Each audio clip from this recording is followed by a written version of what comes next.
Hello, I'm Rob, the Dungeon Tutor. I'm Rob, the Dungeon Tutor. Rob, the Dungeon Tutor. I'm the Dungeon Tutor. And I'm Rob, the Dungeon Tutor. Thanks for joining me. Hello friends, I am Rob, the Dungeon Tutor, and I know I said I'd be making a lot of videos, which has not been demonstrably true lately because I have a side project that kind of took over. I have a commitment of sorts that I've made to a cause called RPGaDay. And in RPGaDay, basically the community, whoever wishes to participate, are given a series of topics, or in this case a series of questions, and we answer those in a public forum in a way that we hope basically makes the gaming community better. We give hopefully inspiring answers to some of these, or entertaining answers, things that put positivity back into the gaming community that we enjoy so much. So I've been doing this since 2016. It was actually my first public recorded and posted material, was all my RPGaDay 2016 videos, which are available on my Lair of OmnusI channel. So we're at 2022, and I've been doing these, and they've been going up on my Lair of OmnusI channel. Unfortunately, it takes quite a while to post something on two different channels, because I have to change my account, and then then I have to upload it again to that account, and I don't have a lot of time sometimes. So I've been skimping out on my Dungeon Tutor channel, and I regret that. I regret that a lot. But in this case, I'm going to give you the thumbnail sketch of what I have done, answering the questions quickly and hopefully succinctly, and I'm going to go with a bunch of questions at a time. We'll see how we can do, but this video is for all of you who are curious about RPGaDay and my answers therein. The first question was, who would you like to introduce to RPGs? My answer was everybody, because I make these videos to cast a wide-reaching net. I hope to bring the joy that I find in RPGs to others. So there's no one person that I target. I invite anybody to enjoy RPGs. If I had to give one person an introduction that I think desperately needs it, it would probably be somebody who's pretty miserable and has a hard time relating to other people. And I think the example I used was somebody like Putin, the leader of Russia, in that maybe if he learned to appreciate other people's perspectives more, he might tone down on the megalomania, and he could afford a pretty cool setup too. So maybe introducing him to an RPG he might really enjoy. So. And number two, what is a great introductory RPG? My suggestion for that was Swords and Wizardry, because it has a variety of steps that you can take. If you're just introducing somebody, you don't want to blow them away with a lot of rules. Swords and Wizardry Light, the introductory level, takes you up to level 3, and it's very, very light and streamlined. It still has some complexities. I mean, you have a couple of different races you can choose from, a couple different basic classes. All of your dice are just the d20, which you'd be familiar with if you play 20. But all of the damage dice are all spun off of a 6-sided die. So you'll need a 20-sided die and a 6-sided die to play it. It's pretty simple, and pretty rewarding. It's not a it's not a bad game by itself. And then once you hit that third level and you're ready to look for bigger adventures, you can get Swords and Wizardry Continual Light, which is basically the expert set. It takes you up to about 10th level, maybe a little beyond, and it breaks out more classes that you can choose to go into. So if before your only option was fighter, cleric, thief, and magic user, now you have other options like rangers and such. So, and then ultimately, if you get through that and you want more, you can go after the proper complete Swords and Wizardry, as was originally created by Matt Finch. And, so it meets you where you're at, is what I'm saying. And the introductory is fine, especially if you're teaching things like old school values. You have a character. Maybe they're not the destined hero of destiny, but, try surviving the dungeon and do well. And I think that's fine. I also think that if you're going to go for a more nuanced role-playing game like 5th edition Dungeons & Dragons, go for the starter set. It's actually really, really good. Lost Mines and Phandelver is a fun game, and the pre-gen characters are tied into the story already, which I think is excellent. Did a better job than any of their other starter sets as far as making it accessible to new players. 3. When were you first introduced to RPGs? When I was 8 years old, my parents had the Dungeons and Dragons box set. I believe I think it was the Moldvay set. I'm not 100% positive anymore. It's kind of fuzzy. But I didn't understand it and I had nobody to play with. So it was kind of a poor introduction that didn't really inspire me until I got into my freshman year of high school, and then I found friends who had played and got excited about it, and it was the summer of after my 8th grade. And that's when I started to really get excited about this whole thing. Before that, I was already into games, though, like Lone Wolf and Way of the Ninja. They were actually game books, but there was a role-playing game baked into the books. So that actually, those were probably closer to my first real inspirations for role-playing games. And of course, very lightly into video games, like Final Fantasy and such. But, yeah. But in the 80s, there weren't a lot of games that really got into that all that deeply, so I played a few, but not much. Okay. 4. Where would you host a first game? And I would say right here in my basement. I've got all my stuff here. I've got my music back up here. I've got all my books, all my resources, my minis, everything. This would be the most comfortable place to do it. And I don't know, I think a basement is usually pretty appropriate. That being said, obviously a place with more aura and ambiance would be nice. Playing it in a castle would be pretty cool if you're playing fantasy role-playing games. But as far as putting out the best experience with what I've got, right down here is perfectly fine. And I've introduced several people into role-playing games from here, so pretty good. 7. Why would they like this game? Well, it'd be hard to answer this if I wasn't a firm believer in my own skills, but I like to think I can tell a pretty good story. And I understand new gamers. I understand their needs. I understand their possible concerns, and I do my best to shortcut all of the hang-ups that might stop somebody from being interested in a role-playing game. Mostly by handling all of the rules. I take care of all of that. All you have to do is tell me what you want to do and roll a die when I tell you to. And you can tell a pretty good story that way. You can have fun. I would introduce you to all the steps of role-playing. Exploring, combat, and role-playing interactions.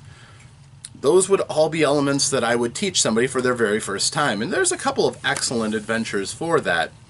Starting with something like Keep on the Borderlands. Gives you a small place where you can feel secure, but the urge to go out and explore other places. And when you do that, then I can throw in a combat encounter or two. So you get the exploration of finding places in the unknown, meeting NPCs, and some combat. But there's plenty of other ones that I could do too. I remember a good one called The Secret of the Silver Sword, I think it was. That was also very good. It started out with a little hub town, and you go right into the dungeon, and that was pretty good. Next, how would you get more people playing RPGs? I do what I can. I put out my videos for the audience that I've got. There are, what can I say compared to the megaphone that is Critical Role, Stranger Things. Lots of people are being brought into the game from those sources, and I couldn't be happier about it. Yes, we get a lot of people, and with a lot of people come some people that maybe aren't ready for role-playing games, and maybe bad actors into the group, but for the most part, casting a wider net and getting people in is generally a good thing. The Dungeon Tutor movie coming out may draw in some more people, which would be exciting. And, all in all, I think we're on the upward trajectory, so good on us for gaming, but also at the same time, we really need to work to make it a welcoming place where people can ask questions and feel like they have support around them. I think it's the best thing we can do to keep the people who poke their nose in and say, this is kind of cool, tell me more. That isn't always the case, unfortunately, so that's why I think we have to keep working harder at being goodwill ambassadors for the games. So, This is also covered by my policy of going to cons and running different games too, to try to give people a chance at different experiences, a chance to play when maybe the halls are less crowded or whatever, so that you can have a really good time. All right. 7. System Sunday. Describe a cool part of a system that you love. What I did for the video I did on the Lair of OmnusI was I talked about Blades in the Dark, which is a game I haven't played yet, but I've read it, and it's pretty brilliant in its own way. But one of the things I love about it is the clock mechanic, which is not unique to Blades in the Dark, I understand this, but still, it's where I really encountered it for the first time, where it's a central conceit in the game rules. And that basically is keeping track of, not time, it's not a clock for time, it's, if you think about it like a pie chart, all divided up into zones, and the fewer things that it takes to get from one state to another state means fewer slices of the pie. And you use it to basically use as a checklist of the likelihood of something happening. So for example, if your characters are on a heist, and the thing that you're worried about is when how much crazy stuff can happen before the law gets involved. So if it's a sensitive place, and if the group screws up hardly at all, this could be bad, there's going to be very few slices in the pie. But if they have a chance possibly to tone down the alarm, or to head off things, maybe you even take slices out of it. It's actually a pretty neat dynamic. And there's the kind of clocks that a game master keeps track of, which I find to be the most useful. But there's also ones you can show the players, so they have a sense of tension, they have a sense of drama, building up suspense, which I think is really cool, and something I intend to start using fairly soon once I get off these more narrative games that I'm doing. But yeah, that's, to me, a great mechanic, and thank you, Blades in the Dark, for teaching me that. 8. Who introduced you to RPGs? Complicated question again. Like I said, I stumbled onto the core book by itself, and then I got my first chance to read a game book at some point in my 6th grade when I was living down in Missouri. I think I read Lone Wolf for the first time, and then I just loved it. I started collecting all of those that I could. I have a pretty good collection upstairs. But proper role-playing games, honestly, between my friend Gary in high school and the writing of Frank Menser's Beck Me Dungeons and Dragons, which I think were still one of the things that drew so many people in at the time period because his style of writing was so inviting and encouraging, that's really what did it for me. So, short answer. 9. What is the second RPG you bought? Shadowrun, first edition. The very first one I ever bought was GURPS, the 3rd edition main book, which is a nice thick book, covered everything from running and creating characters and playing. And after that, the cover of Shadowrun drew me in. It's an awesome picture. It's got an elven Decker with these claws coming out of his hands, which are actually links to jack into the Matrix. You had a human woman with a room sweeper shotgun in one hand and a fireball in the other, and then you had another guy with exotic garb, and he had a pair of Uzis, and he was shooting at some security types cowering behind a car in the background. So it was a cool, awesome picture that just sucked me in. I saw that and I'm like, I want that. I want to try that. And Shadowrun's been a great game for me. I like it. I have run it a few different times in a couple of different editions, and it's always been a great story. It's just a little ambitious. It takes a bit more work to set it up and to make the players feel like they're in the Seattle of 2050 all the way up to 2080, depending on which edition. But it's good. It's a really good game. I like it a lot. And for those people who say, oh, that game is terrible, well, whatever. Fiddle-dee-dee.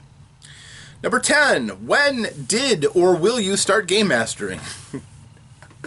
I started it almost as soon as I started playing, because basically it was, I got the Beck Me Red Box set, I started making characters on my own, and then I read through the DM's guide and I just started making dungeons. And then I tried to get my brothers to play with me, and they weren't the most imaginatively interested in it. They tried, bless them, a couple of times, but it didn't go very well. And then when I had my friend who I played with, and he encouraged me, we DM'd for each other because it was just the two of us. Then I played for a while in Advanced Dungeons and Dragons. But really what took off is when I went to seminary in my sophomore year of high school. All of a sudden, my way of meeting people really came through role-playing. One chance encounter saw me with another guy. He's like, hey, you're reading that book. I was reading the expert set for D&D. He's like, do you play? I'm like, well, yeah, I play. At this point, I had my AD&D character with me, and he was pretty cool. He was 20th level because we went up a level every session. So just how we mechanically did it, that's all.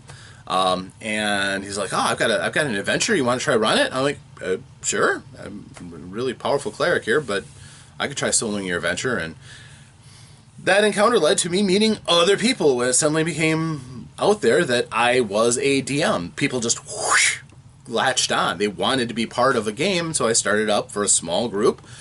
And that group got bigger and bigger, and people came in, dropped out, and, you know, but that's how it went. And that's really how I got my confidence to play, and also how I started to develop my own style of more narrative gameplay elements. So, which I always seem to enjoy a bit more than dungeon crawling. So that's just my style. That was back in 1989. If you could live in a game setting, where would it be? Star Trek. I would love to live in Star Trek. Why? Because almost all the other options are terrible. Most adventure comes from the fact that there's a scarcity of resources, life sucks and you're trying to do the best you can, or there's some kind of huge war or other conflict going on overhead. So your impetus for, you know, living and surviving is either to be very useful or very lucky and be one of those people who has all the resources they need if you're born into the nobility or something. And it didn't say there that you're guaranteed to be a hero. If you're a non-player character in, say, the Forgotten Realms, you can live out a pretty decent life. You could be a merchant, or you could be a tradesman or a craftsman. If you're in Waterdeep, there's a 100 guilds that you can belong to maintain a living at a decent level. Not a luxurious one, just decent. You work hard, you come home with your silvers, you can afford some food to keep the house over your head, and then, that's how you do it. No, Star Trek is a time when plenty is everywhere. Anything can be replicated. Power isn't a concern. Planets are terraformed to be paradise, and that's the default for a lot of Federation citizens. Now, again, there could be bad situations. You could be on the frontier. You might not have things so well. We do see through the various movies and shows that some people don't live the Federation citizen's life, but I'll take my chances. I think that, you have the utmost scale of living, potentially, and yet as a culture and a society, it tries to make people better. Because I don't believe that humanity as we is capable of surviving at Star Trek levels, because we'd spend all our time locked in a holodeck until we died, and all social circumstances would just go away. We're pretty bad that way. But give us a couple hundred years and maybe a cultural shift or two or 500, and maybe we might make it. But it would be the world I would like to live in. It's basically a utopia where all of the things that I concern myself with today wouldn't be a thing to concern myself with, which is pretty cool. All right. 12. Why did you start RPGing? Because I loved fantasy from when I was a child. My mother would read Tolkien to me.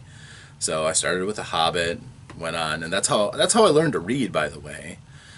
Sure, I started with Dr. Seuss and everything, but once she started reading Tolkien to me, it's like, this is much more gratifying and deep, and I learned a lot from that. And that was further fanned into finding out about game books. Solo role-playing games, basically, where you make some decisions and you have some form of combat and conflict resolution, but for the most part, it's still telling a story. And they were really good stories, too. I cut my teeth on Joe Dever's Lone Wolf and Gray Star, and books like Way of the Tiger, Sorcery, just lots of them. So and even Sagard, Gary Gygax's Barbarian Fantasy was pretty good, neat mechanics to it. So, those were where I first encountered RPGs, and actually, the actual role-playing games, the tabletop-style role-playing games, were the peak evolution of that, where you can do what you want to do, not bound by a script, not bound by the book that you're reading, but try anything, do anything, and sometimes you get to do the really super cool thing. You could save the world. What you do is limited only by the game master you're running with in your own imagination. That is so cool. And yeah, haven't stopped. Don't see any real likelihood of stopping until I can no longer see or hear or whatever, and even then I'll try to figure out something. 13. How would you change the way you started role-playing game? I would have started earlier, and I would have had people around me who would have encouraged me in it and shown me more so that I didn't have to come up with it all on my own for the most part. That's it. That's it. I still love it, and so it got me to where I'm at. 14. Suggestion Sunday. Roll a number and tag that many friends and suggest a new RPG to try. I didn't do that because I don't believe in spamming social media with stuff like that. Even my own group, I'll wait till I see people face to face before I pop up something as involved as a new RPG for the most part.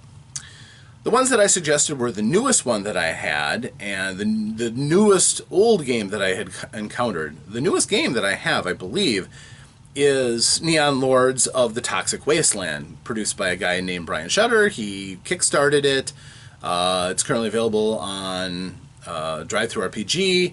It's cool. It uses the BX rule, so core. If you're familiar with Dungeons and Dragons, you'd be fine with it.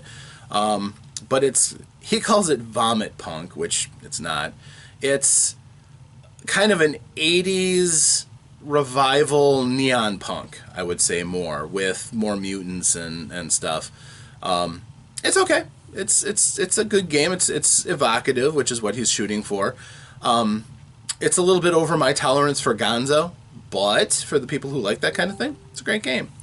The other one, the latest game that I had actually gotten myself was I got a copy of the second edition of Astonishing Swordsmen and Sorcerers of Hyperborea, which is a game that I had heard many things about, saying that it harkens back to the old days of old school RPG.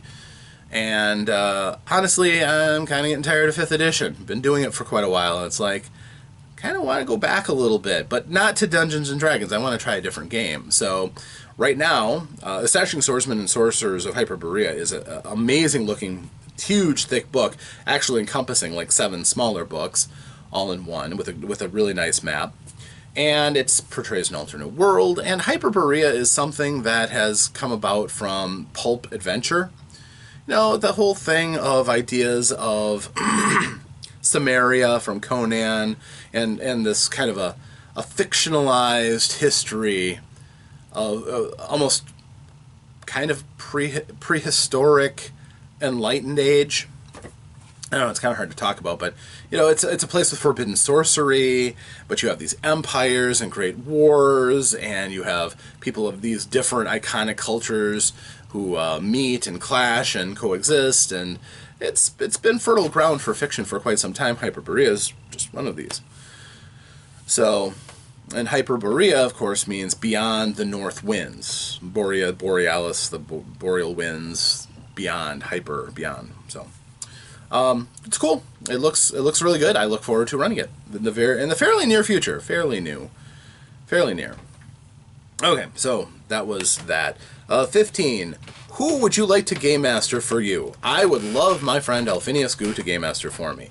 He is a brilliant mind. He is the driving force behind GUI Cube, and I know it would have to be shoehorned in for all the different stuff that he does, but if it was a perfect day and he had a day off and we just played, that would be amazing. That would be, his setup is so good. He is brilliant at game mastering. His enthusiasm is infectious. I would love to play at that table. Absolutely, no question.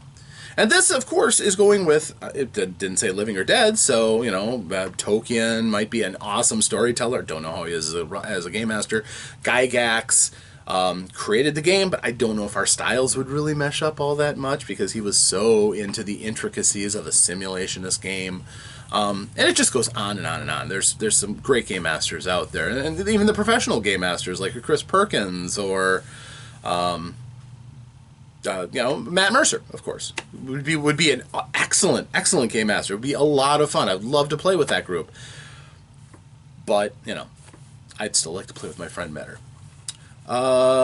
16. What would be your perfect game? I only have a couple of standards for that. It would be an amazingly immersive game, one with a deep storyline and a character that I absolutely loved.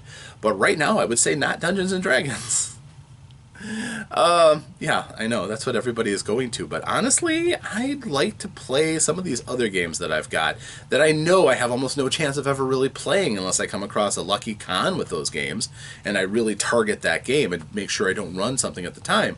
So, would I love to play Dungeons & Dragons with my friend? Yes. But what I would love to play, even more than that, would be a game like, I don't know, Warhammer 40K?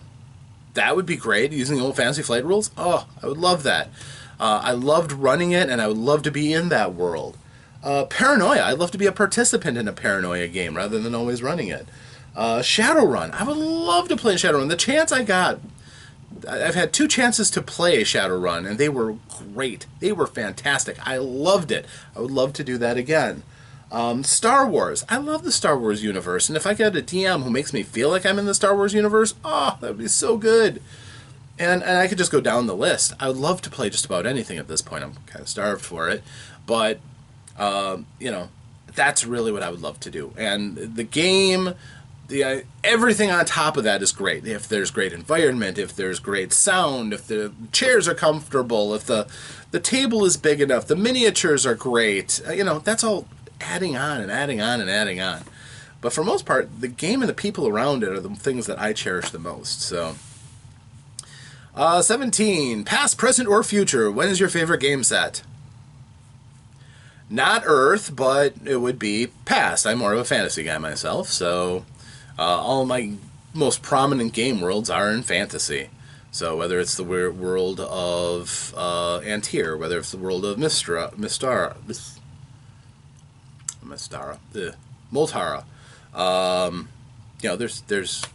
They're all pretty much set in D&D standard, which is end of Dark Ages, beginning of Renaissance. Except for Moltara, which is definitely Dark Ages. Right. We're just going to go up to 20, I think. Sound good? Yeah? Okay, good. I'm glad you and I agree so much. 18. Where is your favorite place to play? Right here in my basement.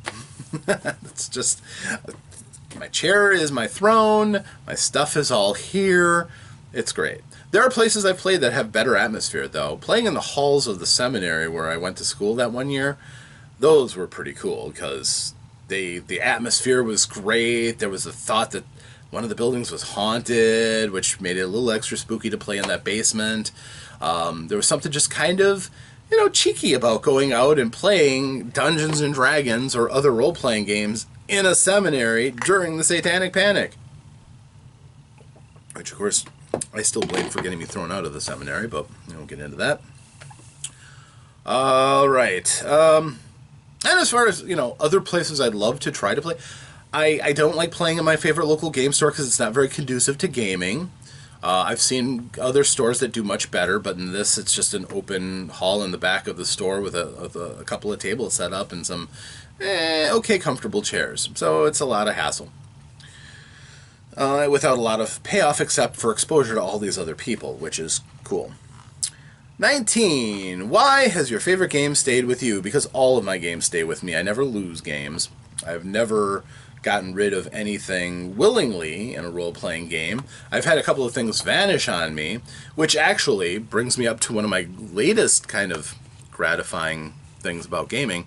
I actually found a copy of the very first role-playing module I ever bought, which was a Roll-Aids module called Question of Gravity that I bought in a 5 and dime way back in the day, and I lost at the seminary. And I had not seen it since. When I saw this at a half-price bookstore, I looked, and the only reason I recognized it wasn't because of the cover, although the cover is awesome. Wizard fighting the Four Horsemen is awesome. But the maps, the adventure is three-dimensional on the inside of a structure, So in order to map it out, it's going to be really tough to see, but you have to take into account the three-dimensionality of the rooms because gravity is relative. So you can be fighting opponents that are on the walls. You can be shot at by somebody up on the ceilings. And, you know, knowing where cover is and knowing all the different challenges and where opponents can come at you from, it was more than I was ready to handle back in high school. And I kind of want to take a crack at it now. I may never do it, but it's still cool to have that relic of the past. Sorry, throat's getting a little dry. And the last one, we're just going to do this. I will do another video with 21 through 31 later, but how long do your games last? 4 hours. What? Oh, no, as far as campaigns go, they vary. My campaigns used to go 2 years plus. Longer than that, I find they kind of drag. I did have one that went 3 years, and it's just like at the end, it's like, I can't wait to play something else. Which I'm kind of experiencing with Dungeons & Dragons right now, because it feels like I've been playing Dungeons & Dragons for years and years, and it really hasn't been that long. I just got done with a game of Mighty Protectors, Villains and Vigilantes 3rd edition, and in another group, we've been playing a variety of games. But it just feels like we've been playing Dungeons & Dragons 5th edition for quite a while. And I love having a variety of games at my beck and call. Even daring to do this RPG roulette thing, where I'm going through playing a game for like 3 sessions or so, and then switching, going to another game. Just so I can play some of the various games that I've got and have backlogged and have all the intention of playing what looks like a really cool game. But never having enough time, it seems. So, always doing something else, doing one of the games that I've already played a million times. So that's where we're at. I assure you, once my campaigns are done in 5th edition, I'm not touching D&D 5th edition for a while, at least from the DM side of it. Fortunately, I've got plenty of games otherwise, so we'll be fine. And that is my answers for 1 through 20 on RPGaDay. Thank you for joining me. If you have any other questions, feel free to leave in the comments or go to my Dungeon Tutor Facebook group and pop up anything that comes to your mind. If these sound cool, check out RPGaDay. They post the questions, and some of the older questions from previous years, there were some really good ones. And if you're curious about how I might have answered those throughout the years, those can all be found on my Lair of OmnusI Facebook group, my Lair of OmnusI YouTube channel, and I have them all on different playlists year by year by year, or at least I should. I know several of them are the more recent ones. Maybe some of the older ones I'm going to have to go back and reorganize, but I think I had them all grouped by, well, we'll see. But anyhow, thanks for joining me. I am Rob the Dungeon Tutor. You are very welcome here, and hopefully we'll see you again next time on this channel when I have something else to post, which, again, I will probably be doing the next batch of videos, and I've got a variety of topics I've got to cover. So many back videos that I've got to put up. So thank you again, and until next time, farewell.